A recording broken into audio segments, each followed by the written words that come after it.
क्या आपने कभी सोचा है कि कुछ लोगों की किस्मत हमेशा अच्छी क्यों लगती है, जबकि कुछ लोग लगातार संघर्ष करते रहते हैं? क्या सच में हमारी जिंदगी पहले से लिखी हुई होती है? क्या भाग्य ही सब कुछ तय करता है, या फिर हमारे कर्म ही हमारी किस्मत बनाते हैं? और अगर भाग्य ही सब कुछ होता, तो फिर मेहनत, प्रयास और सही निर्णय लेने का क्या महत्व रह जाता? इन सवालों ने हजारों सालों से इंसानों के मन को उलझाया है।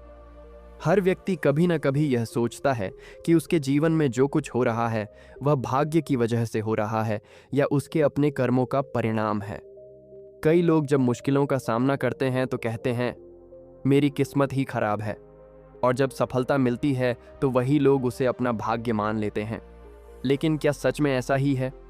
बुद्ध कहते थे कि दुनिया में कोई भी चीज़ बिना कारण के नहीं होती। हर घटना, हर परिणाम और हर परिस्थिति के पीछे कोई न कोई कारण छिपा होता है। बुद्ध के अनुसार मनुष्य का भाग्य आसमान से लिखकर नहीं आता, बल्कि वह धीरे धीरे उसके अपने कर्मों से बनता है।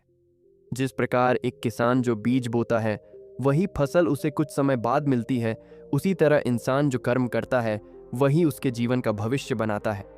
बुद्ध समझाते थे कि कर्म केवल बड़े कार्यों से ही नहीं बनते। हमारे विचार, हमारे शब्द और हमारे छोटे छोटे निर्णय भी कर्म ही होते हैं। हर दिन, हर पल हम अपने भविष्य का निर्माण कर रहे होते हैं।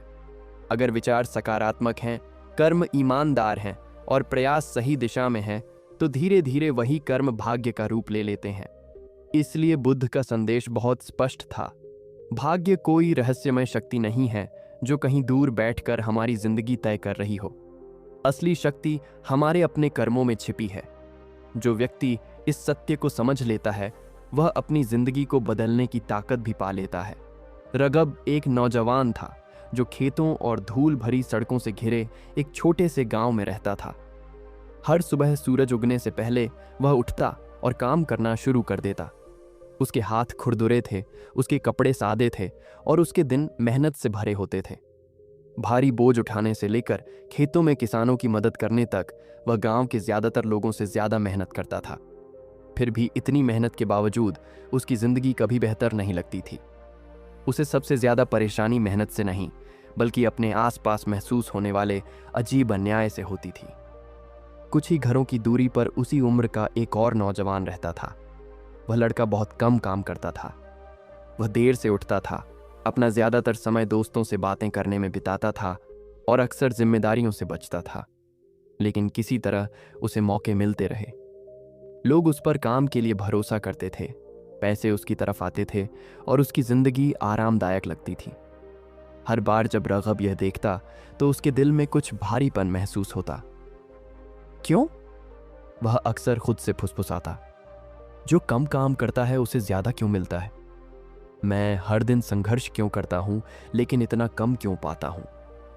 कभी कभी वह आसमान की तरफ देखता और उसे लगता जैसे किस्मत ने ही उसके साथ नाइंसाफी की हो। गांव वाले यूं ही कहते, यह सब किस्मत में लिखा होता है। कुछ लोग खुशकिस्मत पैदा होते हैं, कुछ नहीं। ये बातें धीरे धीरे उसके दिमाग में झर घोलने लगीं। उसे लगने लगा कि शायद उसकी किस्मत ही खराब है।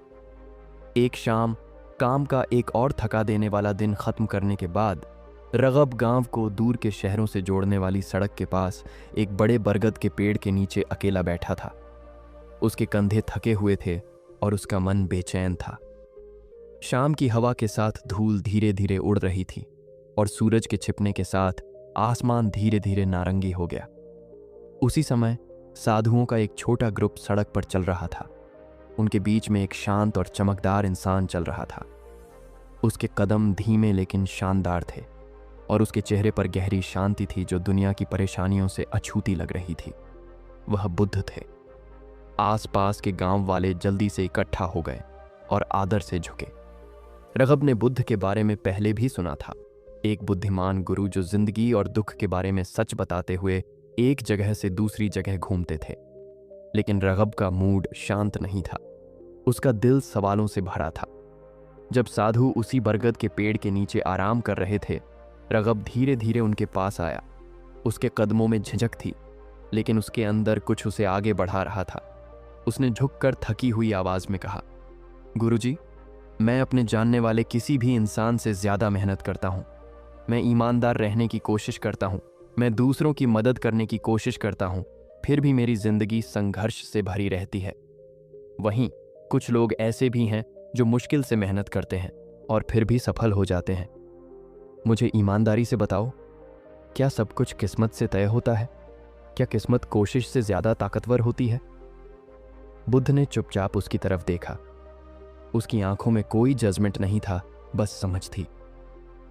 तुरंत जवाब देने के बजाय बुद्ध ने धीरे से पूछा, युवक, तुम्हारा नाम क्या है?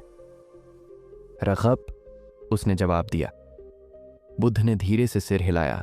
राघव, इस दुनिया में बहुत से लोग वही सवाल पूछते हैं जो आपके दिल को परेशान करता है। कुछ किस्मत को दोष देते हैं, कुछ दुनिया को दोष देते हैं, लेकिन किस्मत और कर्म के बारे में बात करने से पहले मैं आपको एक कहानी सुनाता हूं। जब गांव वालों का छोटा ग्रुप सुनने के लिए बैठा तो हवा पत्तों से गुजर रही थी। बुद्ध ने बोलना शुरू किया।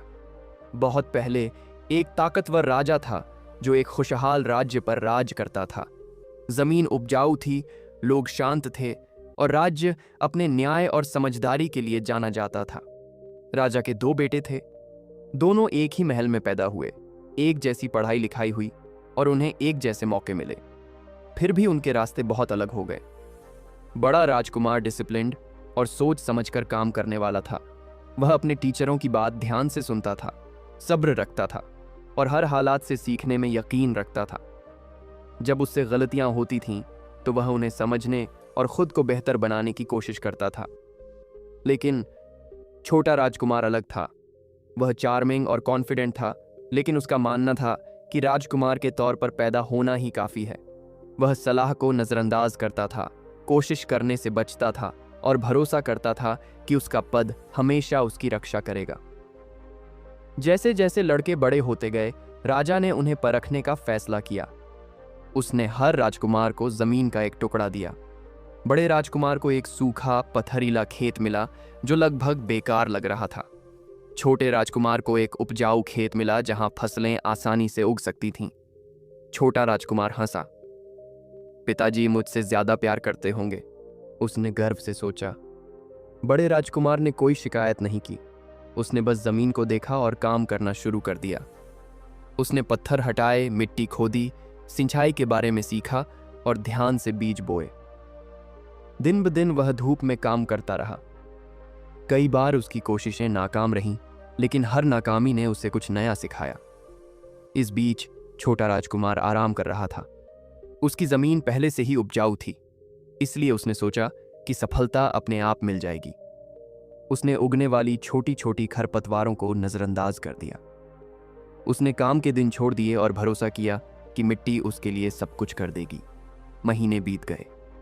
जब फसल का मौसम आया तो राज्य के लोग नतीजे देखने के लिए इकट्ठा हुए। सबको हैरानी हुई कि बड़े राजकुमार की जो जमीन कभी बंजर थी, अब अच्छी फसलों से भर गई थी। उसकी कोशिश, सब्र और सीख ने खेत को बदल दिया था। लेकिन छोटे राजकुमार की उपजाऊ जमीन जंगली घास और खराब पौधों से भर गई थी। क्योंकि उसने इस पर ध्यान नहीं दिया था, इसलिए मिट्टी का कुदरती फायदा बर्बाद हो गया था। फिर राजा ने दोनों बेटों को बुलाया और कुछ जरूरी बात कही। जमीन किस्मत से मिल सकती है, लेकिन फसल मेहनत से बनती है। बुद्ध रुके। गांव वाले चुप रहे, ध्यान से सुन रहे थे। फिर बुद्ध ने आगे कहा, इंसान की जिंदगी में भी यही सच है। कुछ लोग फायदों के साथ पैदा होते हैं, कुछ मुश्किलों के साथ पैदा होते हैं। ये हालात किस्मत जैसे लग सकते हैं, लेकिन जो चीज असल में भविष्य बनाती है वह यह है कि कोई इंसान उन हालातों पर कैसे रिएक्ट करता है।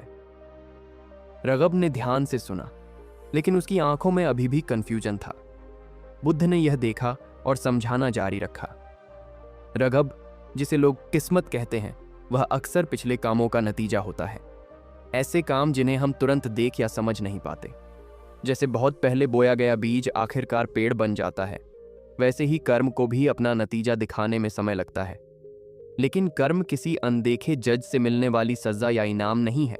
कर्म का मतलब बस कारण और असर है। अगर कोई आम के बीज बोता है तो आम के पेड़ उगेंगे। अगर कोई कड़वे बीज बोता है तो कड़वे फल लगेंगे। जिंदगी भी इसी कुदरती नियम पर चलती है।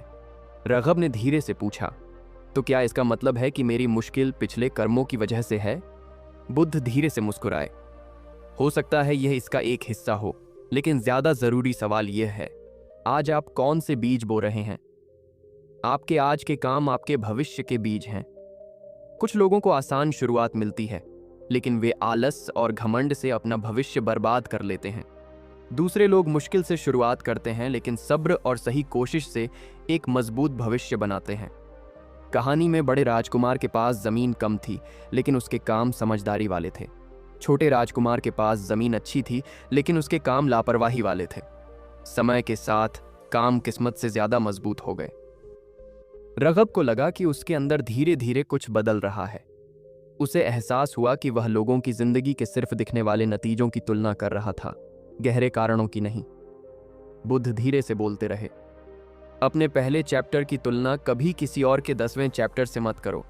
हर जिंदगी में अतीत के अलग अलग बीज होते हैं, लेकिन सबसे ताकतवर पल हमेशा आज का पल होता है।